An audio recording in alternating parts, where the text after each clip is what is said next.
we are here to talk today about how the neighborhoods got their names. So some of you may or may not know, I actually was not born in Sioux City. I was from nearby Sergeant Bluff.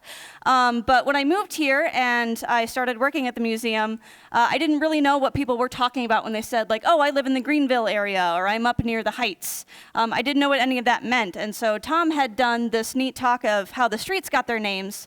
And so I was like, why don't I do that for the neighborhoods as a way to kind of explore Sioux City's neighborhoods, where they're at, and where those names come from. So that's kind of what this is, and hopefully you guys all enjoy it. But I want to overly stress that this is an overview. Pretty much every single slide that isn't a picture is going to look like this. You're going to hear what that neighborhood's name is, about when I think it started, who named it, what that name means, where it comes from, and that neighborhood center. If you're not familiar, Sioux City's neighborhoods, they don't really lie in boundaries very well, and the ones that do, nobody agrees where those boundaries actually are. You're going to get a bunch of different answers depending on who you ask.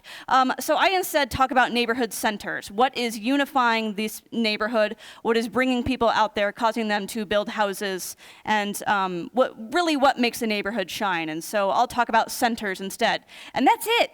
That's all you're going to hear. Pretty much all of these neighborhoods deserve their own hour-long presentation. Many of these neighborhoods have their own hour-long presentation. So if you haven't been on YouTube recently, go check out our YouTube channel. Many of our History at High Noons are uploaded to YouTube about a month after they go live. So make sure you guys go check that out. And you'll see talks on Riverside and Leeds and all of that stuff. While I mention that, I should say we do record these programs, so we're recording audio. So if you do have any questions about a particular neighborhood and stuff, either wait till the end or come see me afterwards, because we want to keep the recording as quick and painless as we need to. So I won't do any in-depth histories. I will not do any streets. I'll leave that to Tom and his How the Streets Got Their Names talk. And I'm also sticking within Sioux City's city limits. So you won't be seeing Dakota Dunes, anything in South Sioux City, any of that kind of stuff. You're just sticking in Sioux City's modern limits. And I made this map to help illustrate why in the world neighborhoods can be so confusing for an outsider like me, because the way Sioux City people talk about their town is a little baffling to an outsider. So when you ask somebody who is from Sioux City, where do you live, or where did you used to live, they will first usually tell you what side they're on. Okay, and that should seem straightforward, right? West side on the west, north side on the north, Morningside, okay, morning east, that's fine. But we also have other stuff in the east that isn't Morningside, okay? And where do the boundaries between those sides exist? For example, what's the boundary between the north side and the west side? Is it Stone Park Boulevard? Is it Hamilton Boulevard? Where does that leave Country Club? Do you consider Leeds kind of its own thing, or is Leeds part of the north side? Leeds is pretty far removed before the development of Indian Hills, so that kind of leaves it in that weird sense. And then where does Morningside begin? Is it Morningside Avenue? Is it Gordon Drive? It's all very confusing. So I will be answering 0 of those questions in this talk. Because I'm not going to worry about sides at all. You guys will be seeing a modern map with little circles that show you where about these neighborhoods are. Again, when you ask, you're going to get a bunch of different answers. But I'll show you about where these neighborhoods are on a modern map, and you guys can fight amongst yourselves over what side of town it's on. So we have to, of course, start the beginning with Greenville right over there. So Greenville began in 1869 when a guy named Thomas Green started a brickyard digging into the hills of the Floyd River Valley just south of what is today Floyd Cemetery. Now, at the time, that was like way outside of town. Pretty much every resident in Sioux City was concentrated in the downtown area along 4th Street, up along Pearl Street, and in those areas. So nobody was really out there. So rather than commute, the workers of this brickyard chose to build their houses right near where the brickyard was. And as the very common with working class neighborhoods. And then you get the establishment of things like grocery stores, pharmacies, and all that kind of stuff. And this is how Greenville essentially kind of grew up. So it had this center not only in the brickyard, but along Correctionville Road, which on this 1888 map is right through the middle there. And as that commercial district developed, more and more people move out to that resident, and thus Greenville was born. Here's a nice shot of Greenville, this cultural commercial center of Greenville, along Correctionville Road with the intersection of South Fairmont Street. A lot of these buildings are still there. That brick building that says Fairmont Garage is the Greenville Pharmacy today. A lot of these buildings are there having these various other kinds of businesses. But yeah, so this is what Greenville was looking like in about the late 1920s. And this is the same shot of Greenville. You're just looking in the other direction, and you're not standing on Correctionville Road. You're standing on Grand Avenue, which is today Gordon Drive. But still the same idea, still seeing many of the same buildings.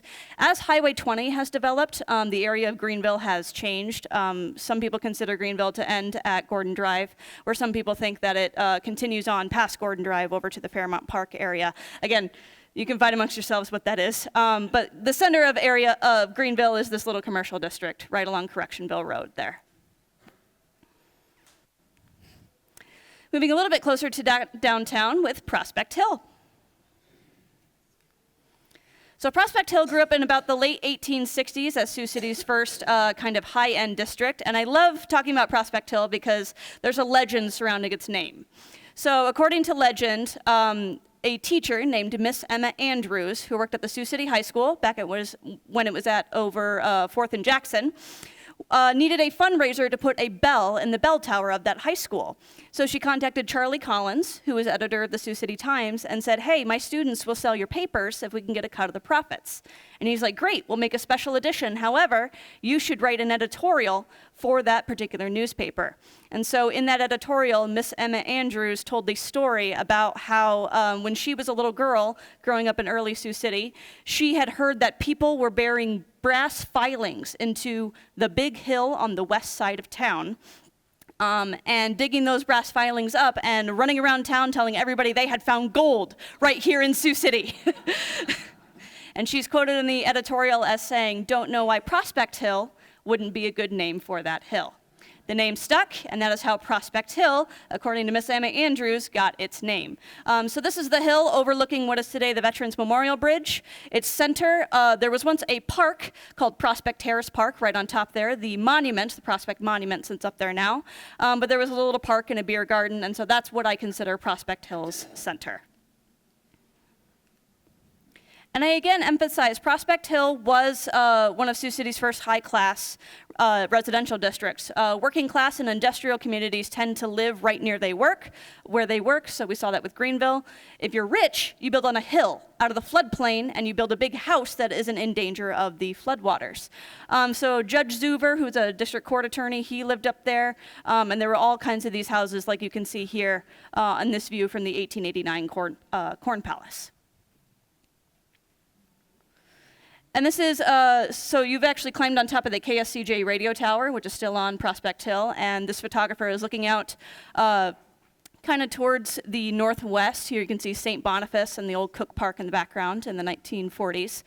And this is kind of what Prospect Hill was looking like then. As Sioux City housing needs have changed, a lot of the big mansions and rich houses around town tend to get cut up into apartments just because it's not cost effective or conducive for people to take care of such a large house.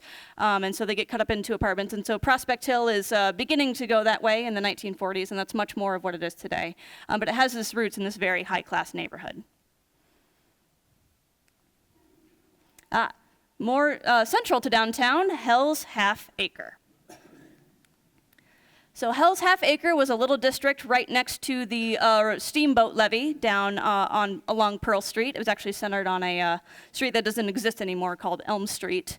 I don't know who named it, but I know it gained a reputation as a red light district for steamboat sailors who were coming up the Missouri, stopping here in Sioux City and wanting to get their party on, shall we say. So its center was Elm Street, the levee, what is bringing the steamboat sailors here. But I want to emphasize, guys, half an acre, that's shy of 22,000 square feet, or about a quarter block. The Woodbury County Courthouse footprint is larger than half an acre.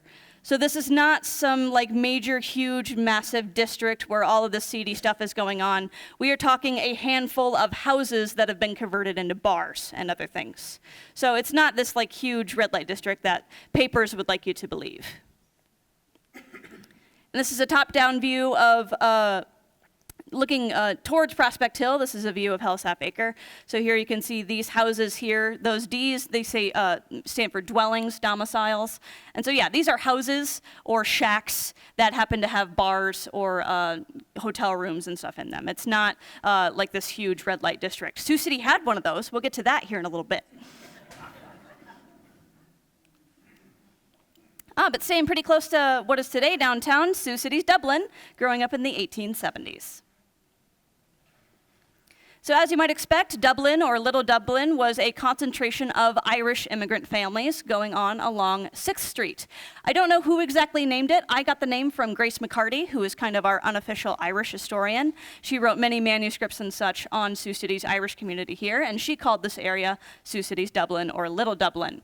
Its center was the Irish Catholic Church, St. Mary's, which was built at 6th and Pierce Street. In 1875, this was torn down and replaced with a church that is today Cathedral of the Epiphany, but it has its roots in this Irish Catholic Church.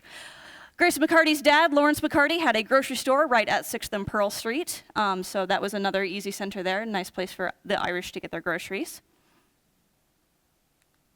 Oops. And here is a view of Dublin looking west from Pearl in about 1896. So that yellow box there marks Lawrence McCarty's grocery store. And those houses all along 6th Street here were originally built by Sioux City's Irish immigrants living in this area. Moving a little bit farther north with Engleside. So in 1871, a guy you might have heard of, named John Pierce, built a big mansion, not the stone one over on Jackson Street, but this wood frame mansion at what was then 21st and Boulevard. Boulevard is Court Street today. So 21st and Court Street is where he built this house, and he named that house Ingleside, after the fine country mansions of England, which was his ancestral home. So he called the area Ingleside, and as a real estate developer, he platted, which means he drew stuff up into lots to be sold so people could build houses on them and stuff. So he platted all of the area around it as additions to Sioux City and to encourage a neighborhood growing up in the area. Now, John Pierce didn't want to cut through all of Sioux City streets, so he actually built a driveway that went from his house down closer to downtown Sioux City so he could go to work every day. And we today call that driveway Ingleside Boulevard. So that's why Ingleside is the way it is, that avenue and such. That's why it's all wonky. John Pierce's driveway. If you've been around Sioux City for a long time, you don't know 21st and Court or 21st and Ingleside for anything other than St. Joseph Hospital. So yes, in the 1880s, John Pierce sold his home to the Sisters of Mercy for the establishment of a hospital. They built massive additions on the site, two of which you can see here, one in 1890 and one in about 1904. And of course, St. Joseph grew and grew into one of the area's largest hospitals. It's been used by the Boys and Girls Home now for quite a while. Here's a view of the St. Joseph complex, and looking out towards the southeast, all of those houses forming the Ingleside neighborhood. All right. So Morningside's a weird one. So with this slide, I'm going to be talking about the origins of Morningside, which have its roots in that little green dot in the center there. Morningside has, of course, grown into a neighborhood that has neighborhoods in his neighborhood. So we'll be visiting Morningside often, but for now we're just going to talk about when Morningside as its own little neighborhood started, not as much as how it's grown today. So in 1871, this guy, Edwin C. Peters, built a house near what is today Garrettson Avenue. And he enjoyed the area in the east side of Sioux City because it was the first area to see the sunrise. Another real estate guy, he platted the area as Morning Space Side, 2 words, and encouraged other people to move out. It was fashionable back then to have a house that was kind of outside of town. Development in Morningside was spurred on as we went into the 1890s with the development of the University of the Northwest, today Morningside University. And that's about when Morningside got squished into the one word that we're more familiar with. But it started here with E.C. Peters. We have a whole talk on YouTube that talks about Morningside, so if you want to hear more about how Morningside developed, go there. Again, overviews. This is the grounds of the E.C. Peters Estate. So if you're familiar with Morningside University's campus and you know where Jones Science Hall is, if you were standing where this photograph was taken, you'd be looking directly at the front of it. So near Garrettson Avenue, near Jones Science Hall, that was the E.C. Peters Estate, and the neighborhood kind of grew up around there. Moving on to Coles Addition. So Coles Addition is a neighborhood north of Floyd Cemetery, and this is a weird one because in 1856, an early settler here named Austin Cole platted an area, what was kind of in the middle of nowhere, because again, most people were concentrated in the downtown area, called Coles Addition. It was the idea back then with land speculation, you wanted to plat as much area that you could with the hopes that a railroad would be built through there. So that's how kind of Coles Addition ended up where it was. It gets its name from Austin Cole, obviously. However, his plat was completely lost and totally not the paperwork for it was totally gone. And so it had to be completely replatted in 1883. Now, lots of people were living in Coles Addition by 1883. So when do you say the neighborhood actually started? I go by the first house, which I know was built around 1876. Coles Addition, kind of like the Bottoms neighborhoods, they had a homecoming group, reunion group, and they kept lots of records. Lots of those records are part of the museum collections now, so we know quite a bit about Coles Addition and the people who lived there. And I know the first house was built out there around 1876. It had a school, elementary school on the site, 9th and Plymouth Street, which was built around 1892, called Franklin Elementary. And here's an early view of Coles Addition in about 1910.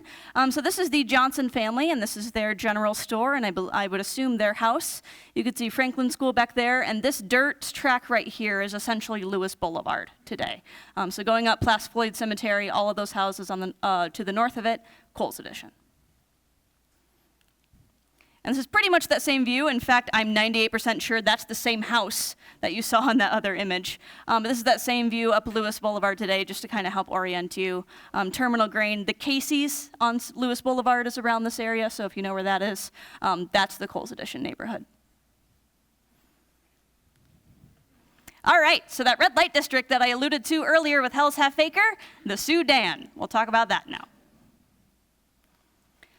So the Soudan rose to prominence in the mid-1870s. I don't know who exactly named it. I'm guessing it was journalists for a reason you'll see here in a minute. I do know that its name comes from both a amalgamation of Sioux, like Sioux City, and Africa's Sudan, and those negative connotations. Along with all the drinking, crime, murder, and all that stuff that was going on in the Sudan, it was also a place where a bunch of different races lived together, which at the time was seen just as scandalous as any crime that was going on there. So that's how the Sudan came about. Its center was at Dead Man's Corner, which was 2nd and Douglas Street. You can see it here in that little red X, where 5 people died in the span of 7 years, all at 2nd and Douglas Street, right outside the R Corner Saloon. To orient you on this map, so everywhere you see a green dot, that's a bar or saloon. The blue colored squares that you see on that map are female boarding houses. You can fill in the blank. Some weird tenements and boarding houses, the Merchants Hotel, which advertised hourly rates. And there was so much crime going on in the Sudan that the Sioux City Police Department actually built a calaboose, or a tiny prison. This is just like a little shack to put people in, because they wouldn't all fit in the paddy wagon. So they load up some criminals in the paddy wagon, take them up to the county jail, store some of them in the calaboose, and then come back and get the others. So yes, when you're looking for Sioux City's kind of most notorious district back in the day, you can say Hell's Half Acre, but I like to think of it as the Sudan. This was all eradicated in 1901 with the construction of the Union Passenger Station, and today Stony Creek Hotel sits right on top of it. And here's a view straight up the Sudan, and why I think it was named by journalists, because the poor Sioux City Newspaper Union is sitting right in the middle of it. So they're looking at all this stuff going on at Dead Man's Corner and all that stuff, and they put it in the papers, and that's how it gets its notoriety. So that's why I think it was probably named by journalists. And this is the closest shot I have of Dead Man's Corner. So the victims of Dead Man's Corner, 3 were shot in a bar fight. 1 died of alcohol poisoning. And one of them, we have no idea. The owner of the R Corner Saloon walked outside after work one day and found a guy laying dead in the middle of the street, right outside his establishment. But yes, yep, so the R Corner Saloon right near the corner of Douglas and 2nd Street there. A little more prominent, prosperous neighborhood, Codfish Hill. So Codfish Hill was the ritzy district of the late 1870s and into the 1880s. And so it's centered along Jackson and Jones Street. Again, remember, if you're affluent, you tend to build your houses up on hills rather than down in the river valleys. And when I say rich, I mean rich. I mean, this is the houses of like T.J. Stone, who started the First National Bank, whose name lends his name to Stone Park. We had W.H. Beck, who was a prominent jeweler here. George Perkins, who started the Sioux City Journal. Those are the kind of people living up on this hill. But where does the Codfish name come from? Well, a lot of these people came from the East Coast, in areas like Boston, Massachusetts, and other areas like that. And this was well known for its fishing and cod fishing industry. And so you can just imagine walking around Sioux City in the 1870s and go, oh yeah, all the codfishers living up there on Codfish Hill. They also called it Bankers Hill. That was another common term for it. But yes, that's where Codfish Hill comes from. Here are some of the houses that were up on Codfish Hill. The W.H. Beck house and Perkins house are right on top there. Very high style, very elaborate. The most modern architecture of the time was getting built up on Codfish Hill. Now, we always get the question, how many of these houses are left? Well, just like Prospect Hill, many have been cut up into separate apartments, like you can see here with the Dr. A.J. Riedrich house, built in about 1882. This is over on Jones Street. But some of them still look really, really nice. Like this is the Dr. Knott house over on Jackson Street. It's been beautifully restored, and I can't remember, some business uses it now, so it's not a single family home. But there are plenty of nice houses and unique architecture still up on Codfish Hill, even today. All right, moving on to the South Bottoms. I have a whole talk on both the South and East Bottoms, so I'm only going to cover them briefly here, but definitely go check out that video if you'd like to hear more on those. But the South Bottoms was a working class neighborhood situated in the Missouri River bottoms, south of the 2nd Street rail yards and just to the west of the packing district. So these are working class people who are working in rail, they're working in industry, and they're working in those packing houses. The people who lived there did not call it the Bottoms. They called it the South Side or East Side if you lived up in the East Bottoms. The Bottoms name came later. In fact, people like Mary Trelia, who worked with these people quite often, actually resented the name Bottoms and its negative connotation. But South Bottoms is what it's mostly known as today. Its center is the intersection of Dace and Wall Street. That's where the old Worcester School was, which you can see there, the Church of All Nations, the Wall Street Mission, community services, and that were servicing the South Bottoms were at that intersection. And here is a view of the South Bottoms in the 1930s. Again, so you have the Gordon Drive Viaduct coming through there, the 2nd Street rail yards, packing district right here, and nestled all between them is the South Bottoms. So the South Bottoms was removed to make way for Interstate 29 and the Floyd River Flood Control Project in the 1950s and 1960s. These images were taken right before kind of everything and kind of during when everything was torn out. Its sister neighborhood, the East Bottoms, was the exact same story. It's just on the north side of those railroad tracks, but still near the packing districts and industry and all that stuff. So again, same ideas, same name meaning and all that kind of stuff. It's just in the east rather than the south. Its center, I would say, is around 7th and Morgan Street. That's where the old Lincoln Elementary School was, later replaced with the Sioux City Community House, today the Mary Trelia Community House, before it moved up to Jennings Street. And the best photo I have of the East Bottoms is actually right before it was taken away. This is another neighborhood removed for the Floyd River Project. So the Floyd River ran right through the middle of it, essentially, today. So this whole housing district here near Cargill and the Sioux City Foundry, that was the East Bottoms. An urban renewal project turned the East Bottoms into a commercial district, which is pretty much what it remains today. So here you see 6th Street, or Auto Row, where like Sioux City Ford and all those auto dealerships are, at least Sioux City Ford's moved. But Sioux City Foundry's still over there, Klinger is still over there. The Sioux City Journal used to be over there before they moved out, but that building is still there and still in use. So this is what became of the East Side, East Bottoms. Moving over to Rose Hill. So Rose Hill was platted in 1884 by these guys, James Bogue, Robert Livingston, Ransom J. Chase.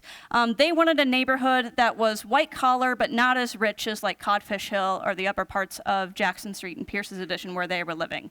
So if the Richie Richies are living up on the big hills, this is an area for like their managers, if that makes sense. So still prosperous and still home to a lot of great Victorian architecture. I don't know where the name comes from. I don't think there was any rose garden or anything up there. I just think it sounded pretty. It was just a neat name that encouraged people to move out there. Because it is a historic district, it has a National Register nomination, it actually has proper boundaries, and I've outlined those boundaries for you there. And here's a view of some of the houses over in the Rose Hill area. If you want to learn more about them, you can check out Tom's Victorian Houses talk. But the ones with the gold stars are still there. The ones over there are some of the more larger houses that were in the Rose Hill neighborhood that are now gone. The Ransom J. Chase house up top and the T.P. Gear house down on bottom at 1509 Grandview. The neighborhood that never was, Highland Park. So around 1885, a contemporary of John Pierce named W.W. Byam saw what Pierce was doing with like Engleside and then later on Pierce's Addition on Upper Jackson Street, and he's like, I want to build a big, huge, ritzy, high-class neighborhood in the hills of Sioux City's west side. So he platted a neighborhood called Highland Park, and he even made a little playground for these rich people who were going to move out here that he called Riverside Park. So its name just comes from the hilly area over in the west side, and to help connect it to downtown, because this was pretty far removed, he built the Highland Park Railway, which pretty much follows West 19th Street today. And Byam built a house up there at the top of California Avenue, and really hoped that people would move out here. Unfortunately, Byam didn't have the money to grade these hills down to encourage people to make it easy to build houses up there. And he lost all of his money in the Panic of 1893. So Highland Park never really developed the way that he wanted to. It developed a little bit. If you're taking West 19th Street past West High, and you see all those hills around you as you head out to Riverside, that was supposed to be Byam's ritzy, high-class Highland Park. So it didn't really develop the way he wanted it to, but there is some development out there. And here's kind of a view of what Highland Park became. So this is at about 1931. You're at about West 15th and Harris Street looking up towards Byam's house. Byam's house is not there anymore. His carriage house is, and it's been converted into a home over on California Avenue, which if you know where California Avenue is, gold star for you. Because it's kind of it's a short little street out in that way. But yes, this is what was supposed to be Highland Park. Much more successful West Side neighborhood, Smith Villa. So Smith or Smith's Villa is a talk that we are preparing a talk on. So later on this year, Tom is going to be doing a whole talk on Smith's Villa. So I'm just going to go over it briefly here. But a guy named William Remsen Smith had a farm on what is today Sioux City's west side. And in 1886, he platted that farm into a neighborhood for Sioux City's west side that he called Smith Villa. So his gigantic farmhouse, which you can see here, was later sold by the Smith family to become Smith Elementary School at 16th and Rebecca Street. This was torn down in the 2000s and replaced with Liberty Elementary, which is on that same site. And here's a view along Villa Avenue from Rebecca Street in about 1926. Not a great image, but it kind of shows you the nice area of Smith Villa. There are some really amazing houses down in Smith Villa. I've been watching Tom kind of build his talk, and you see some amazing architecture there, like the John C. French House at 1723 in Rebecca Street. So there's some really cool houses over there, and it'll be really neat once Tom gets his talk together to see all of that. But back to the Floyd River Valley and Springdale. So here we have Thomas Green again, and in 1886 he ran out of clay down in the Floyd Cemetery Hills, and so he moved north up to what is today Springdale and started digging in those hills. So he established a brickyard that later became part of Sioux City Brick and Tile. As for what the name means, spring is like a water spring and dale means valley. I can tell you that pretty much every state in the Union has a town called Springdale, and pretty much all of those towns have a neighborhood called Springdale. It was just a popular thing to name things back then, I guess. And center could be the brickyard. You could also say after the foundation of Albertson and Company or the Sioux Tools plant, there's actually a little pedestrian bridge that led from Springdale across so its workers could go to that plant. So that's what you're seeing here during the Floyd River flood of 1926. That kind of forms the core of Springdale. Now, Springdale, unfortunately, was also heavily impacted by the Floyd River Flood Control Project. So you can see here in the 1930s, this area of Springdale, and the Floyd River cut, not quite in half, but cut a big old chunk off of it, certainly. But still there, and still definitely a independent neighborhood in its own right. Now, its sister neighborhood, Lowell, is kitty corner to the south. Now, Lowell's a strange one. So when Springdale was established, it had a school built in 1887 at 33rd and Martha Street called the Springdale School. By the teens, they noticed that the kids who were coming to the school didn't actually live in Springdale. Most of them lived across the Floyd River in this new addition called Lowell Addition, which had been platted back in like the 1880s or so, yeah, about 1889. And so they're like, this is silly. We can't have these kids crossing the entire Floyd River to come to school every day. So they tore that school down and built a new school over at 27th and Morgan Street. They dubbed that Lowell School and then encouraged the Lowell neighborhood to grow. So I call that school its center of the Lowell neighborhood. Its name comes from Lowell, Massachusetts, which was an industrial area, very fitting for the Floyd River Valley with all of the industry centered there. And if you want to know where Lowell is, it's the stuff around the townhouse is the easiest way to describe it. So yes, you have the townhouse, Lawrence's Meat Market, and those houses surrounding that area. That's Lowell. All right, so this is another one we have a whole talk on, Leeds, but you can't mention neighborhoods without talking about Leeds at least a little bit. So Leeds was platted in 1889 by the Leeds Land Investment Company, spearheaded by a guy named William Gordon, yes, of Gordon Drive. And they wanted to build an industrial neighborhood very similar to Leeds, England. In fact, that's where Leeds gets its name. In England, Leeds has its roots in an Old English phrase meaning people of the fast-flowing river. But when Leeds was platted in 1889, it was not part of Sioux City. It was its own completely separate town, and it was pretty far removed from where Sioux City was. Now, Sioux City limits grew, and Leeds was eventually annexed. However, it was still pretty far removed for the longest time. And so Leeds very much maintains an independent spirit, and its people definitely also maintain that independent spirit. People from Leeds will tell you they are from Leeds before they'll tell you they're from Sioux City. I know a guy who lives in Leeds who still introduced himself as from Leeds, Iowa, rather than Leeds, Sioux City, Iowa. So yes, very independent spirit neighborhood. And they have every right to be because it was so far removed. They had to be pretty self-reliant for many years. Here's a view of Leeds in the 1890s. Its commercial district that developed along what was then Floyd Avenue became Floyd Boulevard. All that commercial industry there. And this is a view from the Leeds Centennial Parade in 1989. A lot of the same buildings are still there. I still think they hold regular Leeds days. Leeds had its own high school and its own set of community development and grocery stores and all that kind of stuff. So yes, definitely an independent neighborhood. Little different neighborhood, Snoos Alley. So Snoos, sometimes spelled with an E, Alley, was a neighborhood along Court Street, essentially. So if you're wondering where Snoos Alley was, it's Court Street.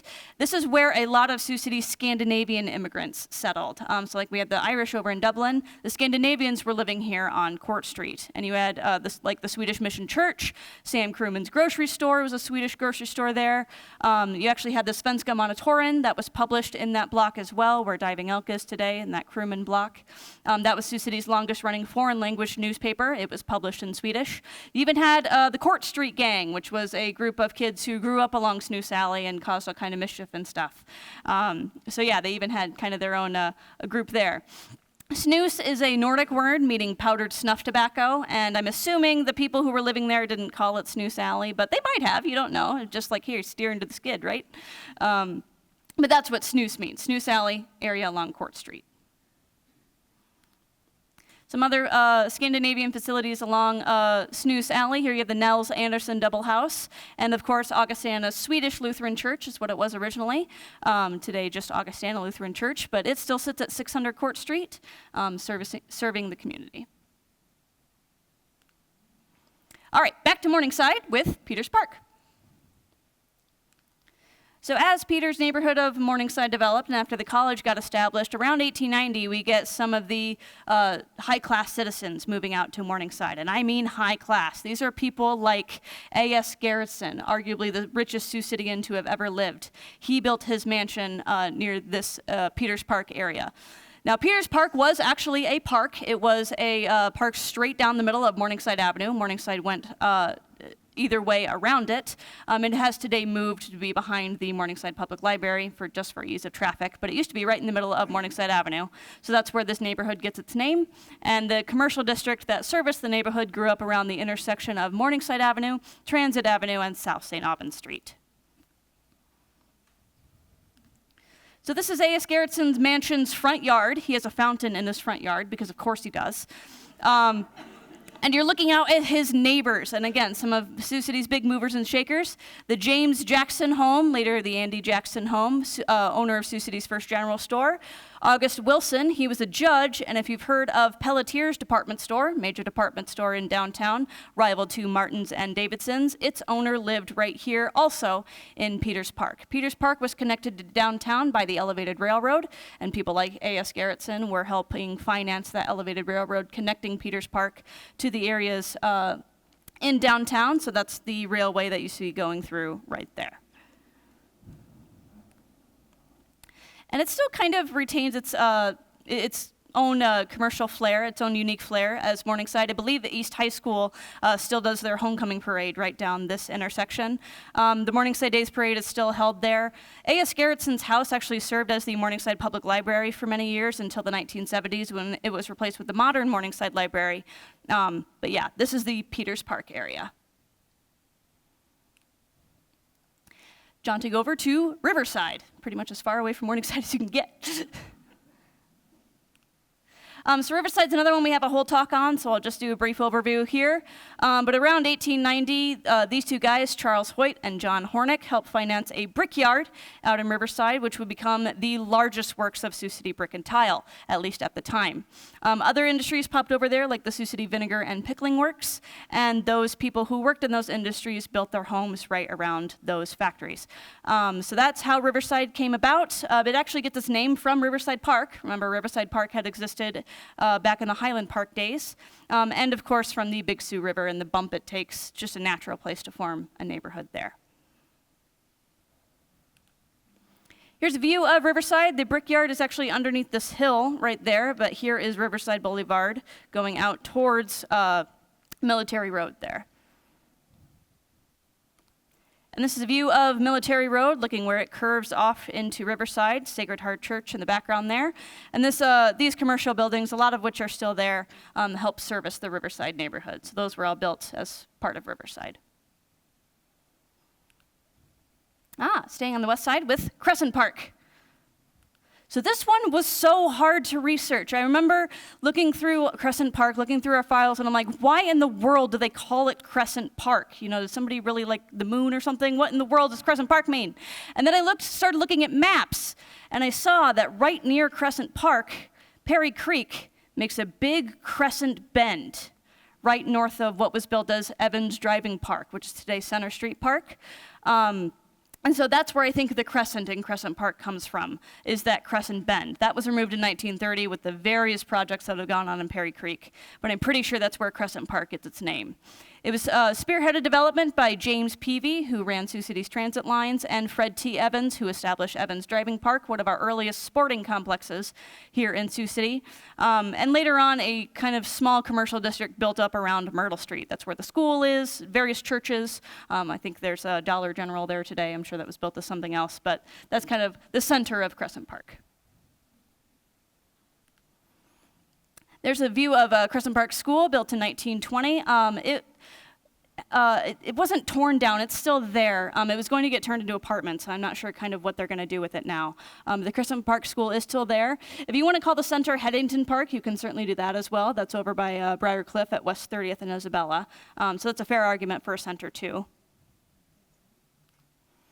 And here's a view along West 28th Street, looking towards Myrtle Street, about 1960 or so, showing some of the houses in Crescent Park. A weird neighborhood with 3 names. So this is just past, as you're driving on I-29, and right before you get to War Eagle Park, you'll see a big bluff there. There's houses on that bluff, and that neighborhood has had various names, so we'll kind of talk about that development. So, originally, when W.W. Byam was building his Highland Park Railway for Highland Park, it turned near an addition that was called Highland. Now, at that time in the 1880s, the only person living there was a guy named Thomas Dorman, who was a baker and gave his name to Dorman Street, and he lived right where you see that red dot. And so Byam built a railway station for his Highland Park Railway right near Dorman's house, and he called the neighborhood Dorman's Crossing. Now, Highland Park came, Highland Park went, and not too many residents moved out there. As Sioux City developed through the teens, more people started moving to this area, and they just called it Highland, because the addition was called Highland, and there's all those bluffs and hills over in that area. So it had the name Highland for a while until 1919, with the establishment of Lyons Park, named after General Nathaniel Lyon, who was a general in the Civil War. And so since 1919, people kind of call the area Lyons Park, that area. So call it whatever you want. It has its roots in Dorman. I know Thomas Dorman was like the first person out there. But yeah, this strange neighborhood with 3 names. Oops. It has its own school called variously the Emerson School, Highland School, and Hornick Addition School. There are churches over in the area, like the Williams Presbyterian Church over on South Leonard Street. So definitely all things that lend itself to a neighborhood. And this is kind of the only view I have of that area in the 1930s. So this is looking on West 2nd Street from Leonard in about 1935. This building is still there. It's a Sarge's Mini Mart today. And there's a couple other little commercial buildings around that area too. So that's the Lyons Park, Dorman's Crossing, Highland area. All right, moving over to Kelly Park, also named for a park. In 1908, a guy named Cornelius Kelly took his family's old farm on Sioux City's far east side and platted it into a neighborhood that he called Kelly Park. So it had a park in the center of it that he originally called Kelly Field. Later on, it just became called Kelly Park. And that whole neighborhood that grew up around it became the Kelly Park neighborhood. And here's the best view I have of it. So you're actually looking from Kelly Park off at some of the houses around. Parkview Boulevard runs along here. So yeah, Kelly Park is, it's not a neighborhood I have a excuse to just drive over very much, just because I live over on the west side. But yeah, it's a unique, interesting little neighborhood with its roots in a farm run by the Kellys. Over to the Heights near Grandview Park.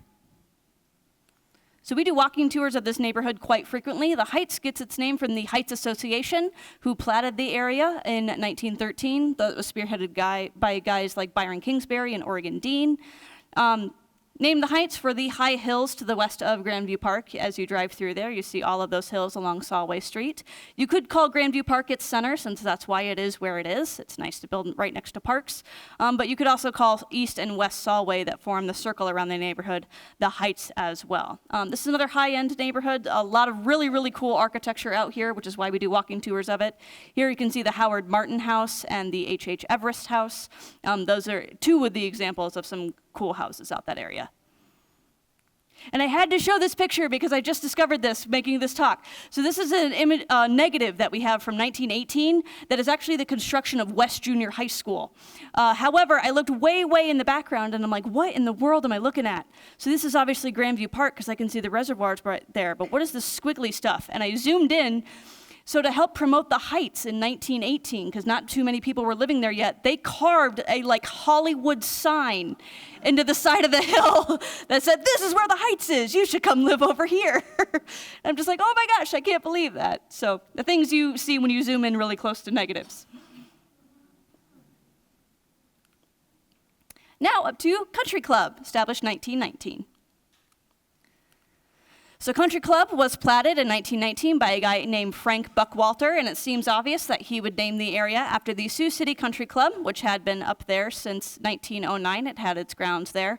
However, Buckwalter hated the way most Sioux City neighborhoods were being established, where you plat an addition, and then some people move over this way, but nothing really comes of it, or people don't live where you think they're going to live, or they build random apartments or industries where they don't. So Buckwalter said, we're not having that. We're going to be like Kansas City, where everything is going to be planned. So every single facet of Country Club was planned by Buckwalter, and there were a number of rules you had to follow to build in Country Club.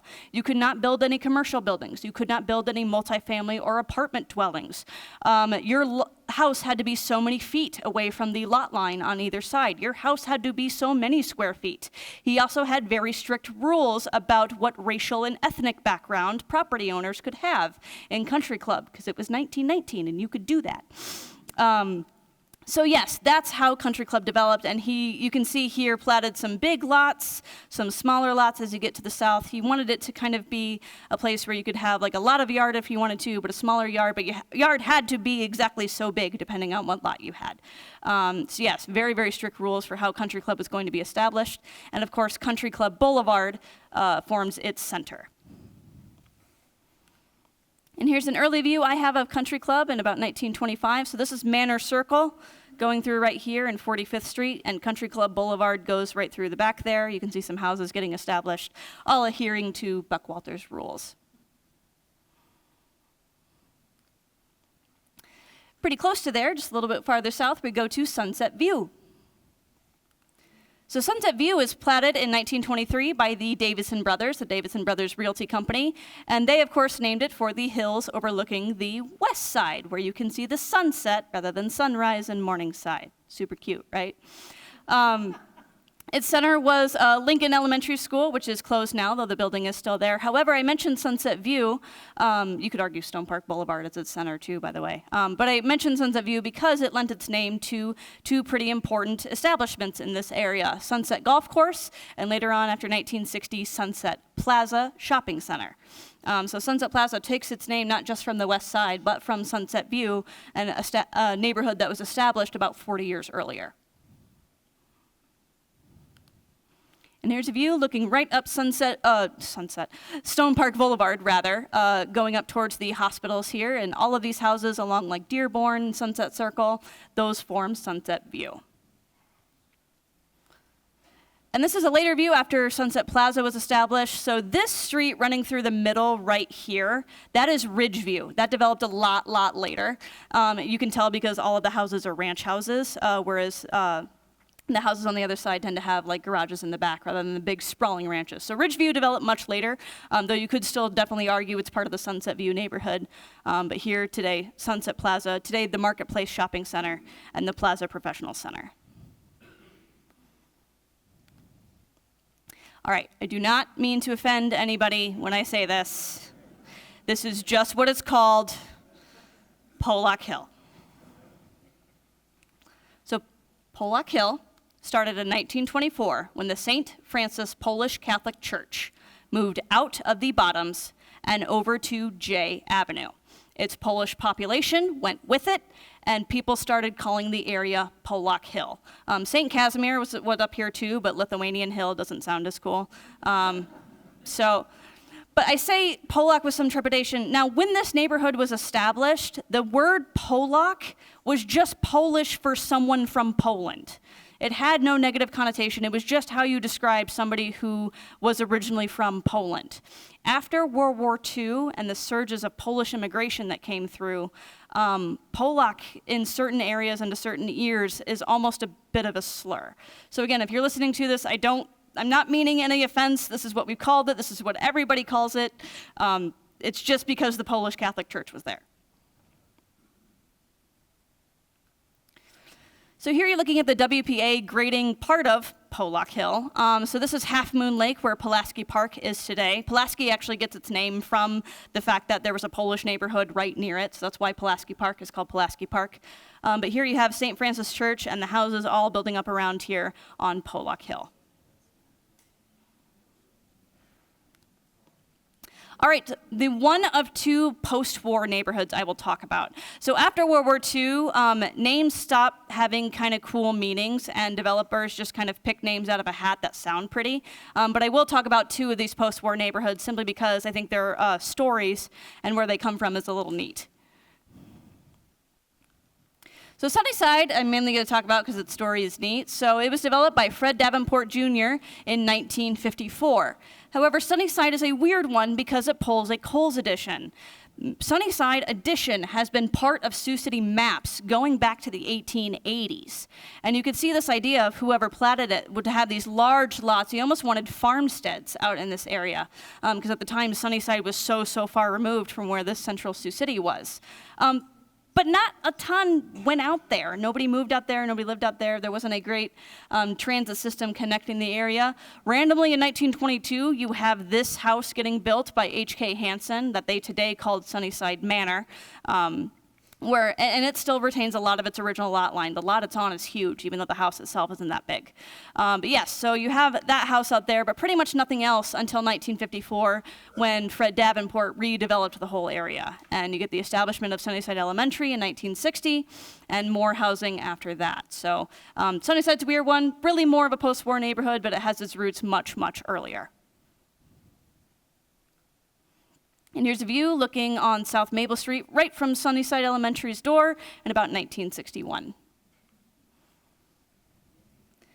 And I included Indian Hills because I had several people tell me that they lived in Indian Hills and were coming to this talk purely to hear about Indian Hills. So I was like, all right, we'll throw it in. Why not?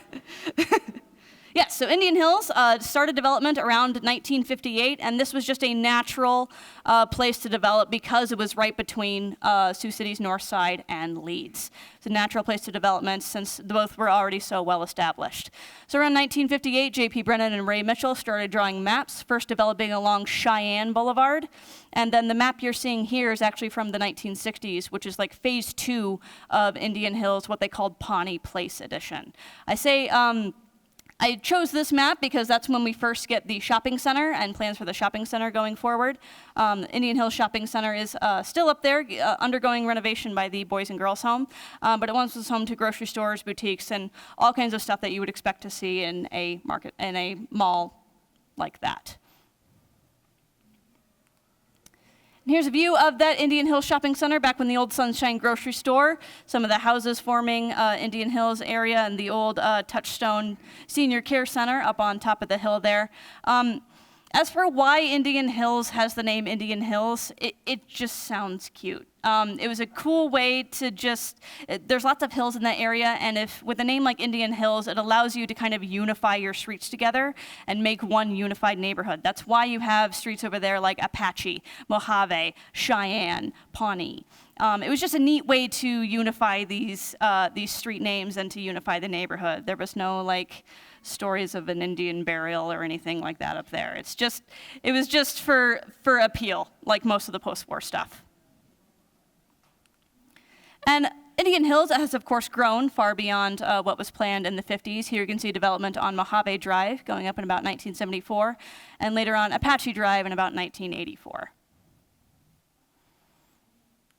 And here's a whole bunch I didn't include. And there's 2 boxes here. So if the neighborhood is in this top box, I do not have great pictures of these areas of Gilman Terrace, Cecilia Park, and East End. I have great pictures of Gilman Park and the park of Cecilia Park, but not the neighborhood. So if you know people who live in this area or who live over on the east end of Morningside by the East End gas station, tell them to bring their photos in, because I would love to include them in a later talk, because there's some cool neighborhoods over there. If it's in this bottom box, it's just one of those post-war neighborhoods, and I don't really have a cool origin story for its name or anything. Viking Village is kind of neat. That's the housing development over by Leif Erikson Park, like Viking Drive and Leaf Drive and that kind of stuff. But that's why it's what it's called. It's just Leif Erikson Park. But yeah, Southern Hills, Woodbury Heights, they're just kind of cool development names as Sioux City has grown in the post-war period and we've needed more housing. Whispering Creek does have a pretty interesting origin. So Whispering Creek's development began in about 90s or 2000s, and in that neighborhood there is a real creek there, but it was forever called Whiskey Creek. That does not sound nice for a development name, and so they changed that stretch of it to Whispering Creek. And of course, the golf course was established at the near the Waits Old Homestead, and Whispering Creek has grown up around there. But yes, Whispering Creek, once called Whiskey Creek. So that is everything I have. Thank you guys so much for coming out here. Love this crowd.